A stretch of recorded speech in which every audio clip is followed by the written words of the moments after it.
du matin ak début après-midi bi li nga xamante ni moo nekkoon les travaux au niveau de l'Assemblée nationale plénière bi nag doon porter sur la proposition de loi bi nga xamante ni dugal nañ ko pour modifier l'article 37 de la Constitution portant déclaration de patrimoine léegi pour ñu mën a def genèse ba chronologie bi c'est-à-dire que des députés de PASTEF de la majorité parlementaire dugal nañ benn proposition de loi boo xamante ni dañoo bëgg le président de la République di def déclaration de patrimoine à l'entrée et à la sortie ba pare ñu rendre ko public loolu moom mooy ñoom de changement bi nga xamante ni bëggoon nañ ko ñu def ko ci article 37 bi parce que qu'est-ce que l'article 37 de la Constitution dit article 37 de la Constitution boo ci demee ci la ñuy wax président de la République par exemple bu ñu ko installé le président de la République est installé dans ses fonctions après avoir prêté serment devant le Conseil constitutionnel ni président bu ñu ko installé dafay waat ci kanamu Conseil constitutionnel après ñu définir serment bi léegi après serment bi ci la article 37 bi ci fin bi wax ni le président de la République nouvellement élu fait une déclaration écrite de patrimoine déposée au Conseil constitutionnel qui la rend publique point article 37 bi fii la yam dañ ne le président de la République bi nga xamante ne moom la ñu tabb ñu fal ko dafay def déclaration de patrimoine am boo xam ne daf koy bind yónnee ko Conseil constitutionnel après Conseil constitutionnel ñoom ñoo koy rendre public c'est-à-dire que ñoo koy publier léegi am ay député wu majorité parlementaire bi ñu ne ñoom dañoo bëgg ñu bañ a yem foofu nañ ci toftal nañ ci dolli ni président de la République comme day def déclaration de patrimoine à l'entrée ñu rendre ko public buy génn tamit soxla nañu xam ñaata la am ci patrimoine am ñu rendre ko public bu boobaa dinañ mën a natt au niveau de la transparence et de la bonne gouvernance ci diggante bi est-ce que le président s'est enrichi est-ce que président jël na xaalis boo xamante ne du xaalisu boppam léegi ñu ne ñoom dañ ko ciy yokk léegi ci biir débat yi le ministre de la justice démb maa ngi ko doon junj ne man maa ngi doon xaar bu baax la position du ministre de la justice ministre de la justice ñëw na def benn amendement en commission d'abord avant plénière bi moom amendement bi mu def dafa ne woon dafa bëgg président de la république moom dafa bëgg ni mbir mi buñ ko yamale ci moom nañ ci boole président assemblée nationale boole ci tamit premier ministre ci article 37 boobu pour que léegi déclaration de patrimoine bi ñuy rendre public président def ko président assemblée nationale def ko ki nga xamante ne mooy premier ministre tamit def ko député majorité bi voté ko nangul ko ne ko li nga bëgg noonu nangu nañ dinañ ko ci def léegi ñu dem tamit ci plénière ba am na ci ay discussion parce que man jotoon naa toog fii ci plateau bi ma ni par rapport ak agencement wu texte bi article 37 bi boo ci dugalee président assemblée nationale ak nga dugal ci premier ministre foofu tu es en train de dénaturer yaa ngi soppi cëslaayu texte bi parti bi mu nekk parce que foofu dañ ne du président de la république démb nag le ministre maître Moussa Sarr moom défendre na ci position pour dire que loolu terewul texte bi baax parce que même bu fekkee ni dugal nañ ko fa li ñuy xool mooy l'esprit du législateur wala du pouvoir constituant te foofu la précision aussi mooy il n'a pas tort sur cette question parce que waxoon tamit ni conseil constitutionnel ñoom am nañ benn jurisprudence bu constante s'il y a des erreurs de forme par rapport à la constitution ñoom dañuy wax ni mënuñ jël place pouvoir constituant wala ki bind texte bi ne dañuy changer texte bi ñoom lu ñu mën mooy relever les erreurs de forme ne fii ak fii waroon nañ ko mën a soppi def ko fii waaye comme législateur bi moom loolu la tànn moom il s'en tient à la version du législateur donc foofu le ministre maître Moussa Sarr n'a pas forcément tort buñ ko yóbbu woon conseil constitutionnel conformément à sa jurisprudence gëwuma woon ni mënoon na ko teggi mais foofu lenn moo ci intéressant après maître Moussa Sarr dafa ni texte bi buñ ko voté pour que ñu mën a def chronologie bi assemblée nangu nañ ni dañoo war a def déclaration de patrimoine bu président ne moom bañu ko waaye nañ ci yokk président assemblée ak premier ministre waa assemblée ne ko li nga bëgg ñu yokk ñun tamit nangu nañ ko ñu dem plénière kon assemblée bi nangu nañ gouvernement bi nangu nañ même des leaders de l'opposition nangu nañ ne ñoom dañ koy voté waaye président de la république moom nee na texte bi ginnaaw ñëpp nangu nañ ko même bu dee ñëpp ànd nañ ci moom da koy yóbbu référendum donc texte bi ñu voté démb xam nga buñ ne proposition de loi ñu voté ko adopté ko li ñuy xaar mooy la promulgation du président de la république il a un délai de 8 jours francs yoo xamante ni ci la ko mën a def ci biir délai boobu bu ko neexee mën na def recours au niveau du conseil constitutionnel man jàpp ma ni président xanaa dina def recours ci lii parce que amendement bi mu indi gars yi nangul nañ ko léegi nag président comme nee na deful recours léegi nee na nag texte bi ñu tànn daf koy yóbbu moom référendum nee na parce que moom président nee na moom dafa jàpp ni mënuñ seppi benn texte benn article ci biir constitution bi ne dañ koy soppi te ñu war a mën a dem ci révision constitutionnelle boo xamante ne dafay englober lu bëri ñu def une révision de la constitution boo xamante ne dafay mate donc jàpp na ni bu ñuy nekk di seppi par benn loolu mën nañ ko boole def ko package yóbbu ko mais foofu la contradiction bi ci nekk mooy il y avait une révision de la constitution qui était proposée boo xamante ni lii ñuy waxtaanee déclaration de patrimoine ca la bokkoon. lii choix am la c'est le choix du président. Absolument. choix am mooy kii di président assemblée nationale déclaré bosom. premier ministre tamit Alamine Lo déclaré bosom même si c'est vrai que on va se dire que loolu cap langal la rek. mais bu fekkee loolu am na ci quel est l'intérêt demaat ci li nga xamante ne moo di référendum bu fekkee ni député yi on peut mun nañ jàpp ñoom ñu les représentants du peuple ñoom bu ñu xasee ba joxe seen baat seen kii ba voté ba li nga xamante ni moo di ñoo gën a ni ñu koy waxatee sax ñu bëri maanaam la majorité ñoo voté. Absolument. On se dit que là c'est bon léegi donc moo tax ma question day revenir encore quel est l'intérêt demaat def référendum di ci dépense ay milliards alors que y a d'autres priorités yi nga xamante ne ñu ngi toog di xaar Sénégalais wala di ko xaar moom njiitu réew mi. li bëri naan waaw kay bàyyi parce que bëgg a tuddee milliards yi ci référendum après dina ma yóbbu ci sama chronologie par rapport ak dépenses yi xam nga li nga wax dafa am solo c'est-à-dire que député yi nangu nañ président nangu na ku jigi sax nangu nañ waaye président moom nee na moom da koy yóbbu référendum parce que dañoo war a def révision constitutionnelle buy boole lépp te pourtant il y a eu une proposition de révision constitutionnelle bu ñu adopté au niveau de l'Assemblée nationale président ne texte boobu révision constitutionnelle da koy yóbbu référendum après mu jaar ci suuf def recours au niveau du conseil constitutionnel tey ñu jëlaat benn boo xamante ne ci déclaration de patrimoine le président nee na lan moo tax ñu koy seppi dañoo war a def benn révision globale te révision globale ba amoon moom moo ci def recours pour gàkkal ko léegi nee na comme nangu nañ texte bi dañ ciy dem référendum maanaam texte bi dañ ciy dem référendum lii le président de la république décidé par rapport ak référendum boobu man ma xool tey jii bu ñu waroon dem référendum quelles seront les conditions référendum lan lay impliquer ak yooyu déjà ma xool le référendum de 2016 par rapport au taux de participation déjà te pourtant 2016 c'est un contexte tendu ñu ngi waroon ramener le mandat indi ko waat à 5 ans am na yenn yu bëri yoo xamante ne opposition bi nanguwuñ ko woon donc le contexte de 2016 est un contexte tendu te pourtant ba ñu demee 2016 man ba ma xoolee les chiffres au niveau de la Sénat boo xoolee ñu ngi amoon nombre d'inscrits plus de 5 709 000 nombre de votants 2 203 000 taux de participation bi mu ngi tolloon ci 38,59%. 38,59% te pourtant ci contexte boobu y avait amoon na ay xujje yu bëri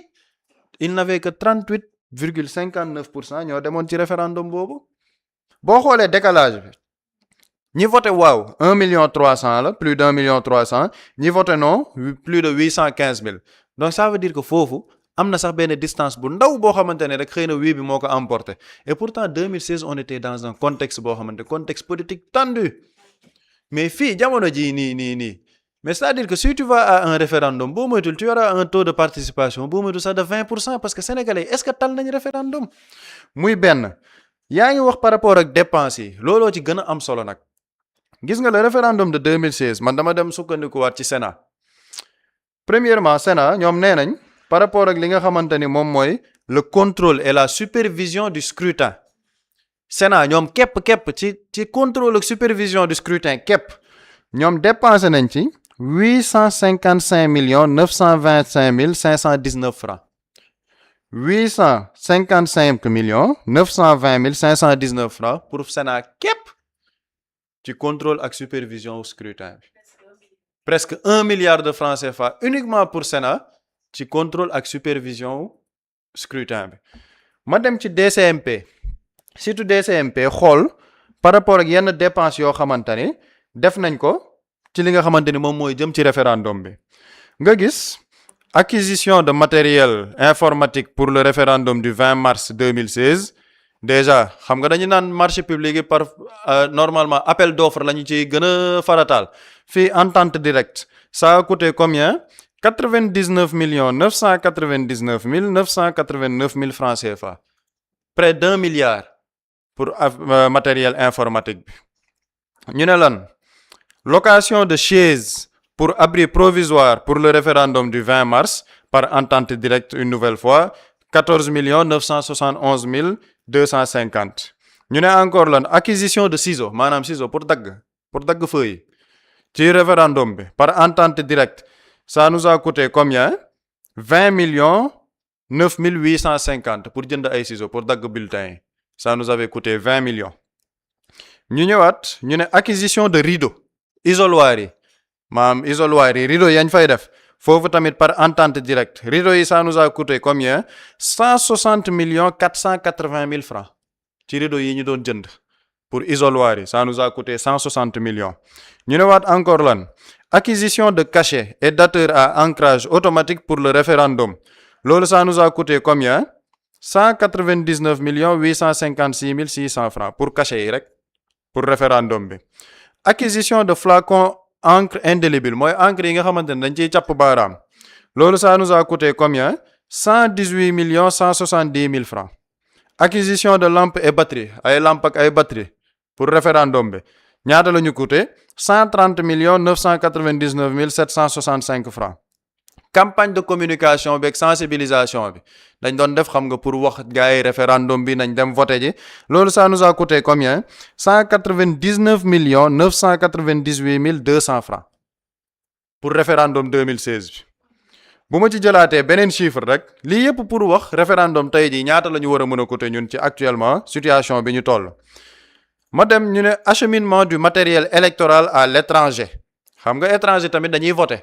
matériel bañ fay yóbbu ñaata la ñu coûté 72 964 624 francs loolu tamit marché bi nan lañ ko kiiwee entente directe acquisition des bulletins de vote yi nit ñi di utiliser marché bi ba tey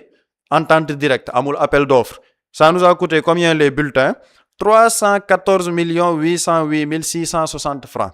te ba tey ci tableau bi am na yeneen yoo xamante ni ñu ngi fi fourniture de bureau pour papier yi am na acquisition de cartouches yi acquisition de matériel informatique c'est-à-dire que boo jëlee le marché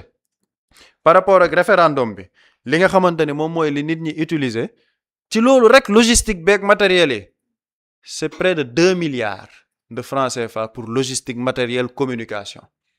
par rapport ak référendum bi te pourtant boobu y avait un contexte qui expliquait peut-être un référendum parce que mandat bi waroon nañ ko indiwaat à 5 ans mu ngi woon à 7 ans donc tey jii bu ñu ñëwee ñu ne ñun dañuy dem référendum bi ci lan la ñuy woo sénégalais yi président nee na day dem référendum di woo sénégalais yi ci lan est-ce que nangu ngeen man président de la république président de l'assemblée nationale ak premier ministre bu ñuy jógee ci suñuy fonction ñu def suñu déclaration de patrimoine de sortie rendre ko public ñëpp xam li ñu am lii le président de la république bëgg woo sénégalais yi pour que ñu dépenser ci au moins benn 2 milliards mu mën a dem sax ba ay 10 milliards ci coût référendum c'est-à-dire que ci lii la ñu bëgg woo sénégalais yi defaat na tamit beneen am lum ci yokk ñu ne président moom dafa bëgg transparence boo xamante ni dafa bëgg sax léegi képp kuy nekk candidat da ngay def sa dossier de candidature da nga ciy yokk sa déclaration de patrimoine mu ne loolu tamit dafa bëgg ñu yokk ko ci te léegi loolu yëpp nañ ko def référendum pour woo ko sénégalais donc dañuy woo sénégalais yi ci képp kuy nekk candidat defal sa déclaration de patrimoine man président de la république président de l'assemblée nationale ak premier ministre bu ñuy jógee ci suñuy fonction est-ce que yéen sénégalais nangu ngeen ni ñun war nañ def suñu déclaration de patrimoine de sortie assemblée nangu na moom nangu na opposition bi nangu na waaye nee na ba tey il faut que ñu dem ci peuple sénégalais bi laaj leen ñoom seen xalaat ci loolu léegi bu ñu leen di laaj seen xalaat mën nañ ci dépenser peut-être au plus bas 2 milliards dans une situation boo xamante ni ñu ngi naan il y a une conjoncture économique difficile donc xëy na bu ñuy jàpp ci tënk loolu la ñu mën a jàpp ci démb waxtaan yi nga xamante ni waxtaan nañ ko foofu au niveau de l'Assemblée nationale. jërëjëf Pape Samba am na solo buñ desee foofu ci assemblée nationale comme nuñ koy waxee réew mi fu mu nekk ni métti na la ba fu métti yam déjà les ménages sont en train de souffrir ndax pañe yi cher na ndugg bi métti na courant yi yokku na carburant bi waxi noppi kenn waxatul njëgam tellement que dafa cher buñ dikkee ne sénégalais dañuy demaat ci ay référendum yoo xam buñ leen tuddalee chiffre milliards yi dañuy daal di tiit après te demande la mooy l'utilité mooy man dama jàpp ni on a un président boo xam ne dafa am benn offre bu mu jaayoon sénégalais yi ñenn ñi wóolu ko ci bu ma nee sax wóolu mooy wóolu bi sax du jëmmam mais ci parti la bokk parti bi pendant 10 ans ñuy xeex di jaay sénégalais yi transparence di jaay sénégalais yi jub di jaay sénégalais yi lépp loo xam ne nii ki ngeen di fal la ñu war a xam ci moom ci li nga xamante ni mooy ameel ñu xam ko président bi toog jël fonction nekk ci li nga xam ne mooy dilatoire man loolu laa ko mën a jàppee de parce que da ngay gis jëlal la déclaration de patrimoine chaque étape y a une évolution démb amaat na xam nga keroog maa ngi doon lim évolution yi démb amaat na évolution bu bees président bi dafa diggée ni président bu faloo sénégalais yi soxla nañu xam buy dugg ak buy génn lu mu am mu falu toog kenn xamul par quelle magie mu ne non déclaration de patrimoine du ko yemale ci moom kese na ci premier mi waxul sax premier mi boobu idaal dafa ne tous les assujettis képp benn waay bu nekk ci benn service yi liggéey en tant que benn agent comptable ñu dénk ko ci benn service boo xam ne bokk na ci les assujettis yu of nag wax président ne kooku noonu même bu amee kër wala di ñu Sénégal du ko sutura nag nit parfois du wax moomeelam ki toog jàpp jàmbur am na droit man du mu communiquer samay moomeel samay bien président ne ko yow comme que assujetti di nga ci bokk lii moo nekkoon la deuxième étape mu demaat ba ci biir évolution amaat mu ne léegi président de l'Assemblée ak président ak premier ministre mu amaat beneen évolution démb mu amaat beneen évolution président bi malheureusement rek xam nga boobu lan la woon maa ngi ko doon wax démb bi mu nee premier ministre ak le président de l'Assemblée xam naa président dafa jàppoon ni waa Pastef fii dañuy taxaw ne ko du fi amee Sonko du wax li mu am peut-être loolu la doon xaar mu ñambaasa ci Al Amine Lo dugalaale ko ci pour faire genre quoi pour que gars yi ne non ça vise pas Sonko parce que inclure na ki nga xam ne mooy premier ministre am Amine Lo taxu leen jóg boobu c'était Sonko na léegi moom ndax comme que parce que boo xoolee c'est un membre du cabinet du président moo tàmbalee génn ne woy na Sonko def déclaration de patrimoine am yow sa président mi ngi wut ay yoon porox ndollu yoo xam ne du def déclaration de patrimoine nga ne yow l'ancien premier ministre def déclaration de patrimoine léegi dañu yaakaaroon ni waa Pastef dañuy bañ parce que l'élément de langage avec xaritu Pape Samba bi ki muy wooyee la jaar borom jaare verbal mooy buñ jubalee ni non am na alal ju bari waa Pastef fi tiit na bon est-ce que jar na publier donc suñ président parti wala le président de l'Assemblée nationale du def sa déclaration de patrimoine far président ñëw am la surprise de sa vie groupe parlementaire Pastef ne ko ànd nañ ci président bis bu jeexalee na wax li mu am Ousmane Sonko bis bu jeexalee na wax li mu am Al Amine Lo bis bu ñu teggee ndombal tànkam en tant que premier mu wax li mu am d'accord nañ ci far nag Sonko yombal leen ko ne balaa sax ñu say yegg wax naa leen li mu am président yoon démb mu amaat beneen évolution président bi ne léegi candidat yi sax candidat yi ñi nga xam ne ñu bëgg a nekk candidat loolu man sax ànd naa ci man ànd naa képp kuy bëgg a dagaan baatu askan wi waaw nga def sa déclaration de patrimoine léegi bu ko defee yow une fois élu ñu publier ko parce que même boo koy déposer taxul ñu publier ne candidat tous les candidats nangam non bis bu ñu la élire automatiquement d'office nga publier ko léegi loolu yaa ngi bëgg indi mbiicoog mbaalo xamalaan xam nga buñ ne président day def premier ministre def l'unanimité ñëpp dañ ci ànd parce que Pape Sam mi ngi koy souligner même dans l'opposition démb ñu ci bari dañoo voté pour l'adoption de cette proposition de loi léegi bu ci ñambaasee yenn opposants yi forcément dina am ñenn ñoo xam dañ ne ñun ànduñ ci candidat nga bëgg a joxe di publier léegi foofu da ngay créer situation pëccxoo pour que nga am lay pour woote dialogue référendum bi man li ma gëm bëgguñu ko dialogue la ñu bëgg a organiser te bu ñu organiser dialogue mais mooy éternel recommencement parce que président dañ ko fal war a def reddition des comptes ma dégg ci l'ancien premier ministre mu ne président wax bi mu ko soumettre loolu noonu pour reddition des comptes ñu war a déglu ñu ne woy nañ ko arrêté parce que dialogue bi dafay casser li nga xamante ni mooy esprit bi ñu war a demee ci dialogue bi léegi ñu ne ok def nañ dialogue ba tënk yu ci bari dialogue bi da ko régler dialogue bi mu am des points yoo xam dañ ci am un consensus entre les politiques des membres qui se réclament de la société civile des activistes tout le monde kilifa diine kilifa aada tous les acteurs sont impliqués ñu trouver des consensus président bi tànn ci consensus yooyu noonu yu ko neex ak yu ko neexul lii moo nekk di am léegi maintenant président moom lu muy bañ ci bu génnee mu wax ñaata la am dama dégg démb kenn ci député yu mën a tappale yi mu ne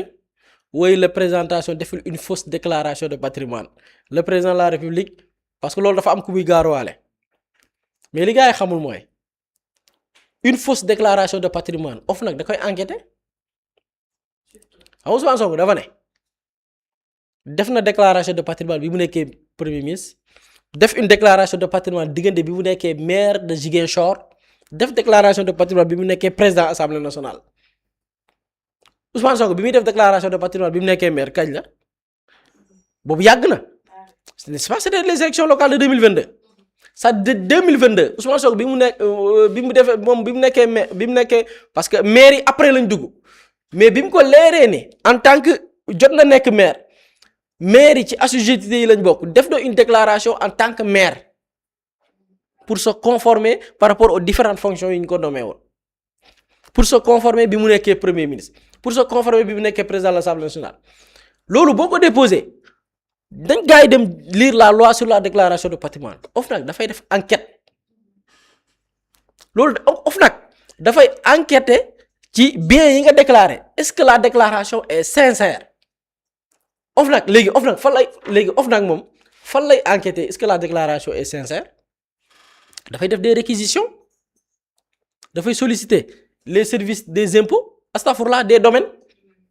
bi nga xam ne am na ay bànqaas yoo xamante ni tout ce qui est enregistrement d'état de droit réel tout ce qui est transaction boo demee dans les services domaniaux am na ci ay services yoo xamante ni ba ci les transactions tey bu ma la jaayee kër bi war a génn ci sama tur dem sa tur même transaction boobu noonu dañ ko fay enregistrer donc OFNAC buy seet la sincérité de la déclaration d'une personne dafay saisir ses services compétents les services des domaines ñu xool kii nee na benn kër laam da koo maye ñu dem enquête xool ba xam ci turam moom amul beneen kër Ousmane Sonko nee tel à tel xool filiation yëpp ak documents yi fa déposé yëpp ñu xool comparer ko ak est-ce que am na fa des biens loolu Macky Sall defoon na ko fi Ousmane Sonko du guleet mu def sa déclaration de patrimoine public de jamonoy Macky Sall bi ñu ko tongalee ci dafa am alal bi mu nekkee inspecteur des impôts dafa enrichir bi mu defee sa déclaration boobu la njëkkoon def sa déclaration de patrimoine public boobu amul woon sax obligation pour def ko daf ko neex rek mu dem sur sa page Facebook ne am naa lii bi mu defee loolu ba pare nguuru Macky Sall dañu envoyé ay information dans tous les services des domaines pour xool yan suuf la am toutes les banques bu dee am na fa compte ñu xool compte bi ñaata moo ci nekk ci ay millions wala ay milliards nguuru Macky Sall def nañ ko gisuñu dara bi ñàkkee pexe xam nga jamono yoo xam na nañ def seetoon nañ bi ñuy dem service des domaines seet nañ ba gis benn waa bu tudd Ousmane Sonko mooy jamono yi ngay dégg ne Ousmane Sonko en dehors cité kër góor gi am na côté foire bu Dakar benn kër kooku xam na mu demee kër googu noonu dañ doon seet turu Ousmane Sonko parce que base de données la léegi mi ngi mel ni ñu ne Buri Jaxate nañ dem seet ñaata la am ñu dem service des domaines dañuy tàppe samay filiation quoi Buri Jaxate nee nangam ñu tàppe ñuy seet ci base de données bi Ousmane Sonko ba gis benn waay bu tudd Ousmane Sonko ci yàkkamti ñu gis benn kër bu nekk CICES côté CICES rek ñu jox ko benn journal am benn journaliste bu mën a tàppale du ma leen may buzz gis naa leen depuis quelque certain temps benn waaju tàppale nañ ma baal benn waay buy jaay boppam ci média yi góor la sax moom média bi moom lañ jox marché bi moom moo ko publier woon du ma ko may buzz gis naa ko depuis certain temps mu ñuy provoqué waaye duñ ko may ñun mag bu fowee sa carrière ba fay ñun xale yu ndaw yi duñ la yëkkatiwaat donc dañ ko bàyyi muy souffrir en silence mais ku jubadi la bokk nañ ci patron de presse yi jaay seen bopp moom lañ jox marché bi mu publier ko Ousmane Sonko en dehors de sa maison à la cité kër góor gi am na kër côté CICES ndekete Ousmane Sonko bi ñu gis beneen Ousmane Sonko la mi ngi mel ni ñu tàppee Ramatoulaye Sow am na ñu bari ñu tudd Ramatoulaye Pape Samba Seye am na ñu bari ñu tudd Pape Samba Seye ndekete Ousmane Sonko boobu fekk boobu lan moo waral information dañu envoyé ay renseignements au niveau des domaines pour xool Ousmane Sonko en dehors kër gi bu déclaré est-ce que am na beneen kër donc même ceux qui disent que oui la déclaration n'est pas sincère OFNAC a la possibilité ku def sa déclaration mu envoyé ay renseignements ci ay services pour xool ba xam am nga lu ëpp li nga déclaré nii léegi pourquoi président bi moom ne bu génnee du ko def lii mooy la question man dama koy natt ci ñaari mbir da nga koy jël ci les fonds politiques ku ne xam na ni fonds politiques yi président bakkanam la ci teg bakkanam la ci teg et foofu keroog Ousmane Sonko dafa am lu mu junj lu am solo il faut que président yi ñu yokk seen salaire yi dama am benn raisonnement bu ma jëm parce que bu ñu nee président 4 millions et parce que c'est ñu bari bàyyiwoon ci xel mais pour man partie bu intéressante la bu ñu nee président 4 millions et quelque lay fayeeku te benn président mosu koo kaas mooy am na feneen fu ñu mën a mottalee 4 parce que 4 millions doyul pour président il va falloir que nag président ñu yokk salaire am ba pare supprimer bépp fonds mais nga gis ni président moom il tient à ces fonds là léegi fonds yooyu moom lu tax mu dogu ci rek téye ko rek ne du ko bañ na premier ministre moom dina def recours conseil constitutionnel parce que oui l'Assemblée n'a pas les prérogatives pour ne tey lépp lu jëm ci wàllu réglementation moom moo koy statuer pourquoi lu tax ñu tenir autant ci fonds yooyu noonu man de gis naa Macky Sall ñu ne ko am nga nangam ci ay biens mu ne dañ ko may gis nañ fi ay premier ministre yu toog wala ay ancienne autorité ñu ne ñoom caisse noire bi parce que dañ koy utiliser nu mu leen neexee ci lañ enrichir ci fonds yooyu noonu muy fonds politique yi ci lañ enrichir mais par exemple si quand de dire un Macky Sall en tant que premier ministre benn boy yu PDS Macky Sall nee na boy bi ne Macky Sall da koy jox 2 millions chaque semaine jox ko oto en tant que premier ministre ci fonds yooyu noonu léegi kooku noonu mënal nit 2 millions chaque week-end mu weer bi muy ñaata weer bi ñaata la 8 millions la 8 millions un premier ministre di ko jox benn boy PDS jox ko oto léegi kooku moom ñaata la am fonds yooyu moom pour boppam loolu nit la ko defal léegi kooku moom pour boppam moom lan la defal boppam là je te parle d'un premier mais qu'en est-il nag du président de la République léegi nag lu tax mu am solo fonds man moo tax ma ne assemblée parmi ces initiatives parlementaires ils ont bien fait boole ci même période bi fonds politique ak déclaration de patrimoine parce que boo réglé fonds politique réglé fonds mbiru déclaration de patrimoine parce que bu fekkee ni président bi li tax mu tenir ci fonds yi ci lu ñu jàpp bu fekkee ni moom pour boppam la déclaration de patrimoine mooy tax ñu jàpp ko moom laa doon wax démb ne bu rëccee fii da nga koy kocc fële jinax bu am ñaari pax jinax bu dee ñaari pax la am bu duggee ci pax bi rëcc xaar ko ci beneen pax ba donc paxu janax bii nga xam ni mooy fonds politique yi bu fa rëccee xaar ko ci paxu déclaration de patrimoine ba parce que foofu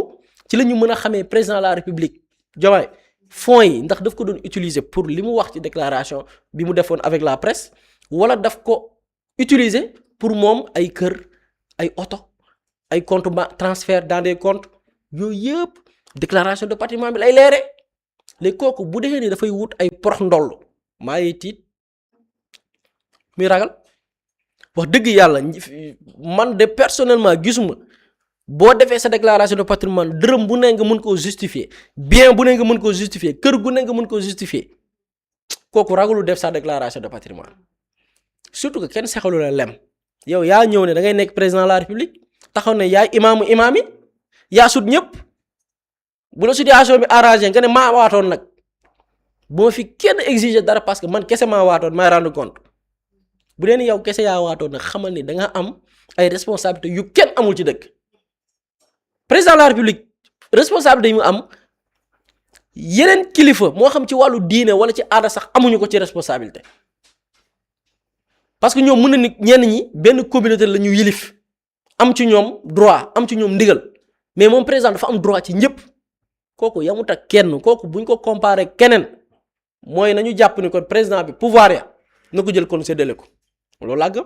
président la bu demee bay comparé ak boppam premier ministre dem bay boo comparé ak boppam président de l'Assemblée nationale na génnee yenn ci ay pouvoir am jox ko ñooñu ak ñu nekkagul président moom nag génnee ci ay pouvoir am jox ñooñu ñu voté ko loolu na ko boole ci nee nañ package la ñuy def dem référendum ci package boobu nañ ci boole président bi génnee yenn ci ay pouvoir am jox ko le premier ministre jox ko le président de l'Assemblée nationale li mooy dëgg mais bu dee il tient moom à ses pouvoirs personnels buñ ko yem man ànduma ci sax le fait que nit ñi ne dañuy boole le président ak le premier ministre ak le président ànduma ci parce que président bi dañ ko jox pour trop de pouvoir yoo xam ne ay pouvoir am yamut ak ñooñu du dëgg du yoon mais groupe parlementaire parce que tey bu ñu ko bañoon